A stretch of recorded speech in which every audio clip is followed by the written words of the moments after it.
I thought we were going to see each other at the hospital today. Yes, I had planned on seeing you at the hospital. And then what happened? I did not have an appointment that day. What? It was actually the day before. So your appointment was yesterday while you were hanging out with us. Pretty much.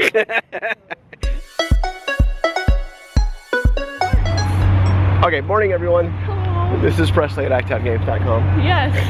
I don't know why you're doing it today, but... No, well today's kidney transplant day. status update, so Ooh. I get to that. Yeah, so here we are, we're back at University of Washington Medical Center. There's Husky Stadium back behind us. We'll turn this way. That's the medical center, so where the transplant actually happened and where all my follow-up stuff has to be. Yeah. So this is my 1-year follow-up. We're gonna go in and see how things are going.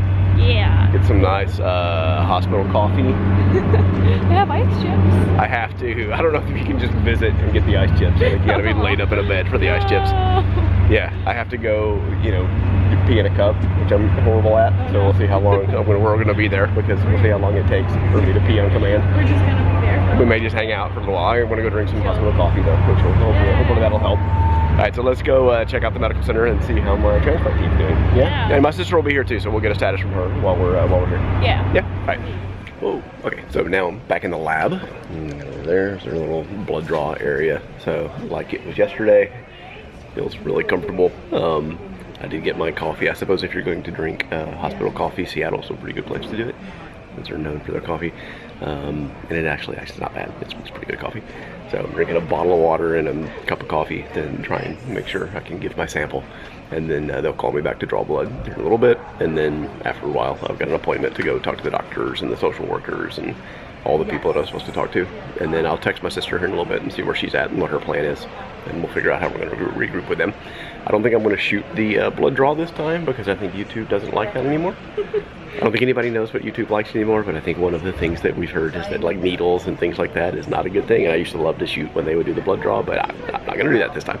So I'll just give you updates and let you know how it's going. But for now, can you see the number over there? Yeah, okay, cool. So we'll wait until we're 8:43. So when our number rolls around, I'll go do my blood draw, and then I'll talk to you guys in a minute. Okay, blood drawn. They're always really good here.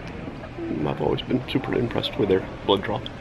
Very painless. You now have quick, less blood painless. than you did I know, last I have year. less blood, but I still have to give my sample, so I'm gonna hang out, drink some more coffee, chill out. I've still got time before my appointment, so. But I have to get that done long enough before my appointment that they have the results back in for my appointment. So time is becoming an issue. Yeah. We'll see what happens. All right, biggest hurdle of the day. I just turned in my sample, so much relief, much stress off of. That's probably the most stressful part of going to the doctor to me.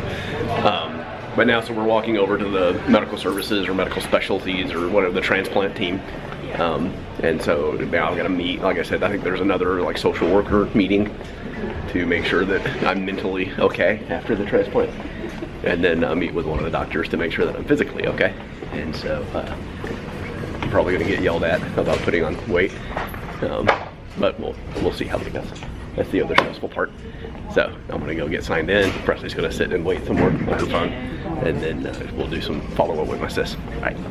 Okay, back in the doctor's office. Yeah, I've definitely put on some weight, a lot of weight, which is not good. And it's had an impact on my blood pressure, which is not good. So I'm preparing to be yelled at, which didn't make my blood pressure any better, being nervous about being yelled at about putting on weight. So we'll see what happens. But yeah, we're gonna go through the cycle here like we always do and see how it goes. I'll give you updates as we go through, and then we'll go do some fun stuff when this is all over, because so far not so much fun. All right. Okay, cool. First meeting down. It went really well. I was harder on myself than they were on me. We talked about maybe doing some like donor advocate or donor mentor program here, and then talking to people that are thinking about donating and giving them some insight. They're working on some additional resources for their website for people that are thinking about donating, and they may link to some of the stuff from the channel from last year. I'll put a link down there in the bottom so you can kind of see, or future mommy will put a link down there in the bottom so you can watch the playlist from the kidney thing. So they may use some of those videos as resources for people that are thinking about donating and stuff. That's really cool. That's something that might come out of this, that people will be able to see that and do some work or learn more about the process and decide to move forward. Would be cool. And I've been sort of informally talking to people about doing donations. when a friend of a friend of a friend finds out that they're donating, they tend to reach out or put us together so we can have some conversations. I've done that a couple of times this year. And so being able to do that and help out the people here that need somebody to talk to, I think would be pretty awesome to help people to make this decision, or be honest and decide not to do it. Yeah, come on. Okay, cool. All right, I'll see you in a minute. Okay, so here's what happened. I had to go back and do my appointment, right, obviously, and Presley didn't need to come back and go through all that kind of stuff, so she was going to sit here and kind of like hang out on her phone, like Which you died. do. Which, yeah, she used a whole phone charge. It wasn't a whole one. And so I had my jacket and my hoodie, and then I didn't want to lug everything back there, so I put all my crap, my wallet and everything in my jacket pockets so that I could leave it out here, and I put it next to Presley and went back and did my appointment. And they were kind of taking a while to get me through a couple of things. And so in between two of the visits, I popped out to check on Presley. And she's like, oh, my phone died. I was like, oh, well, use mine, it's right. Oh my God, where's my stuff? Like, all my stuff was just gone. It's gone. Listen. Okay, so I was watching it and I made sure that no one came anywhere near the stuff while I was here. That's clearly not the case. But I went to the bathroom earlier and it probably happened during that. I am saying that's the truth. Yeah, so it was behind the desk. They had it. Somebody picked it up and turned it in. So I got my stuff back. They didn't know my name. Sticky. So I got my stuff back, which is a good thing. Everything went really great. I, again, was harder on myself than they were on me. I've got some instructions to follow, some things to do, but we're going to go out. I'm going to text my sister. Ooh, hey, battery light. Alright, so we're going to go text my sister, and then we'll get up and I'll get her to give you an update on, because something funny actually happened to her too. But I'll get her to give that update, and then she can talk about how she's been feeling since the surgery, and I'm going to put a new battery in the camera. Nice. Okay, so in Seattle or any place where it rains a ton, you've got like these little umbrella bag stands where you can put your umbrellas if you come in and they're wet. You don't want to get water everywhere. You've got a place to kind of stick the umbrella and keep from getting water on the floor. So that always reminds me of one of my favorite stories from Japan.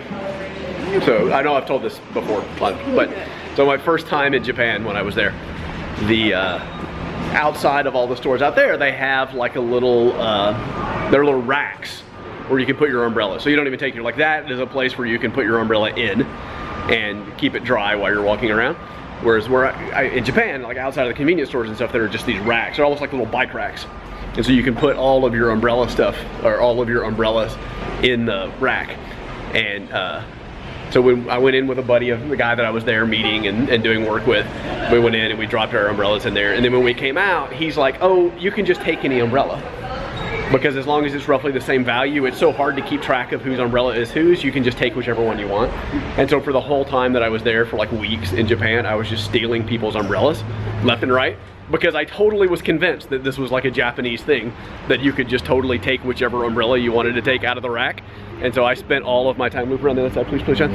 I spent all of my time stealing umbrellas. And so there's probably a ton of people in Japan that are very angry with me. I don't know, probably not very angry to this day, because it was many, many years ago.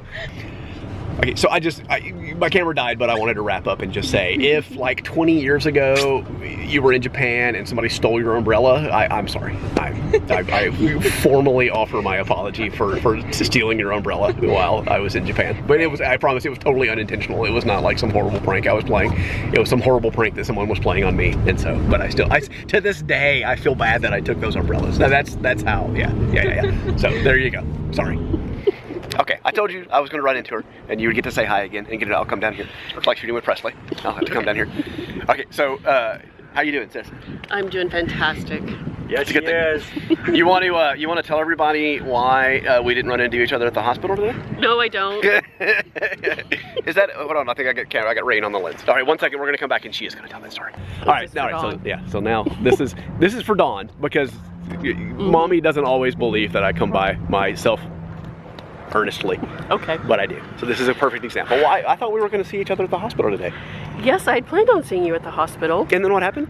I did not have an appointment that day. What? It was actually the day before. So your appointment was yesterday while you were hanging out with us. Pretty much. Did you go in there today, or did they call you and say, where the hell were you? They called me. Yeah, see?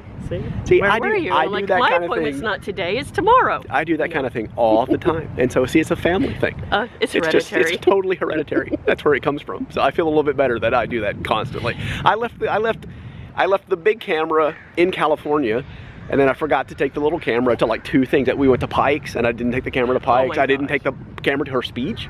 I wouldn't be able to shoot it anyway. We weren't allowed to shoot it, but I didn't even take it. Right. And so yeah, I've been doing that all week. So there you go. Yeah, See? thanks to our parents. I come by it honestly. All right, we'll talk a little more about how she's doing when we're not standing on the raid, but I just wanted to get that story out there because it's funny. Reading fan fiction now. Yeah, so we're back in the hotel room finally. We hung out with my sister and her husband, had a good time. We played like an American history trivia game. That was actually pretty fun. It was really fun. Who won? You. Yeah, you won. You win on every game. It's so annoying. So, yeah, we had a really good time. It was nice to visit and hang out and check on my kidney, and she's doing really well. Your kidney? Yeah. She is your kidney, yes. No, my sister is doing really well. Yeah, I know, and but my it kidney is a sounds like- she as well. Yes. That I gave her the girl kidney, and I kept the boy kidney. They've been Why separated. are we gendering kidneys? It's like a Native American love tale of the separated kidneys that can never see each other than once a year when I fly to Seattle. The kidneys can see each other, like the sun and the moon chasing each other through the sky. Anyway, it went pretty well. So all in all, that was a really good day. So my kidneys can be gay if they want to. Being a representation. They haven't told me that otherwise. They haven't identified themselves. Yeah, so we had a really good night. It was a lot of fun hanging out and playing games and chilling. And now we're just gonna hang out in the hotel room and get ready for our flight back tomorrow. Woo. So that's it for today's video about the transplant. And tomorrow will be another travel day. And we'll get to see the pets. Apparently Clyde's not happy. He's dying. Mommy will put a little picture here of Clyde pouting about us not being there. Sorry for making you do that. Future mommy. Okay. You want to sign us off? I'm gonna so my mouth.